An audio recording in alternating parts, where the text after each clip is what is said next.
दो पुत्र मनु महाराज के, जैसा कहा था कि प्रियव्रत और उत्तानपाद। तो प्रियव्रत की कथा बड़े सूक्ष्म में आती है, उत्तानपाद की कथा हम श्रवण करते हुए चलते हैं, जो भक्त की कथा है।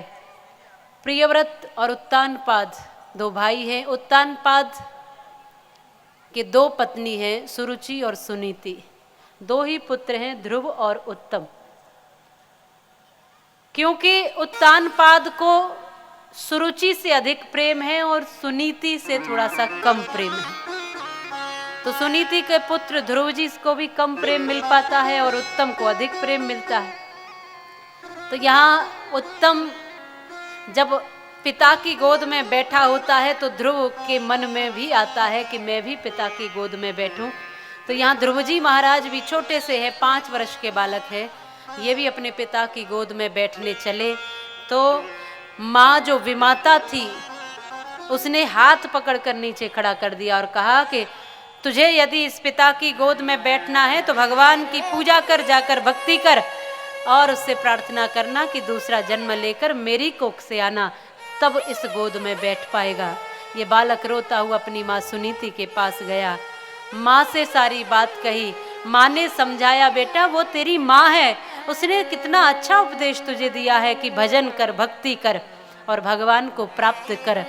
और यदि तू भजन करेगा, भक्ति करेगा, भगवान को प्राप्त करेगा, तो एक बात समझ लेना, ये पिता तो क्या, उस परम पिता परमात्मा की गोदी भी तुझे मिल जाएगी। माँ वो भगवान मिलता कहाँ है?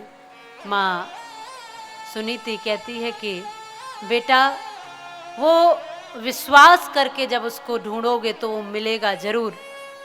खोजा तो मैंने भी उसको नहीं है, पर संत कहते हैं कि मोको कहाँ ढूंढे रे बंदे, मैं तो तेरे पास में, ना मंदिर में, ना मस्जिद में, ना काशी कैलाश में, और खोजी होए तुरंत मिल जाऊं एक पल की तलाश में। मैं तो हूँ विश्वास में प्यारे, मैं तो हूँ विश्वास में। भरोसा रखोगे तो वो हर जगह मिल जाएगा। 5 वर्ष का बालक भगवान को खोजने निकल गया। नारद जी ने इसकी भक्ति, श्रद्धा और विश्वास देखा तो मंत्र दिया, ओम नमो भगवते वासुदेवाय, और इसी मंत्र के कठोर जाप से ध्रुव जी महाराज ने भगवान को प्राप्त कर लिया। बोलिए ध्रुव जी महाराज की जय हो। और अब जो पिता गोद में भी नहीं बिठाता था, जब सिद्धि प्राप्त करके, भगवान को प्राप्त करके ध्रुव जी लौट रहे थे, तो वही पिता रथ, हाथी, घोड़े लेकर के खड़ा हो गया, अगवानी करने के लिए कि मेरा बेटा आ रहा है सिद्धियां प्राप्त करके। इसलिए कहा है कि जा पर कृपा राम की होई, ता पर कृपा करे सब कोई। मुझे कौन पूछता था तेरी बंदगी से पहले, मैं बुझा हुआ दिया था तेरी रोशनी से पहले। मुझे कौन पूछता था? भगवान ने प्रेम दिया तो पूरी दुनिया प्रेम करने लगी। उसकी भक्ति हम करने लगे तो सारी दुनिया हमें प्रेम करने लगी। ध्रुव जी से भगवान ने कहा था कि क्या चाहिए, तो ध्रुव जी ने कहा कि इस दुनिया में मुझे यदि रहना है तो रहने के लिए मुझे सत्संग दे दीजिए, संतों का संग दे दीजिए। ये सत्संग का आशीर्वाद मांगा है ध्रुव जी ने इतनी तपस्या करने के बाद। और आप सबको भी ये कथा रूपी सत्संग मिला है तो आपके किसी पुण्य कर्म का ही प्रताप है।